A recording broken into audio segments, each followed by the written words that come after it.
Governor Khyber Pakhtunkhwa Faisal کریم کنڈی نے صوبے میں امن و امان کی صورتحال پر آل پارٹیز کانفرنس طلب کرنے کا فیصلہ کر لیا۔ گورنر نے کہا کہ صوبائی حکومت امن و امان قائم کرنے میں ناکام ہو گئی۔ امن و امان پر دسمبر کے پہلے ہفتے میں اے پی سی بلائیں گے۔ فیصل کریم کنڈی نے پی ٹی آئی کے احتجاج کے معاملے پر وفاق سے سخت پالیسی اپنانے کا مطالبہ بھی کر دیا۔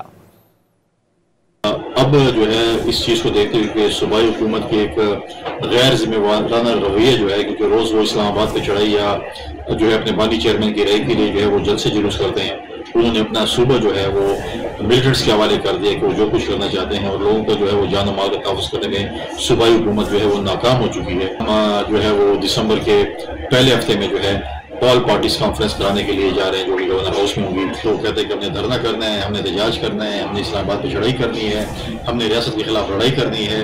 حکومت کو اس چیز کو سنجیدہ دیکھنا پڑے گا، وفاقی حکومت کو اس کے اوپر غور کرنا پڑے گا، اور اب وہ پالیسی جو نرمی والی ہے اس کو میں سمجھتا ہوں کہ وہ نہیں ہونی چاہیے، بلکہ اسٹرکٹ پالیسی ہونی چاہیے۔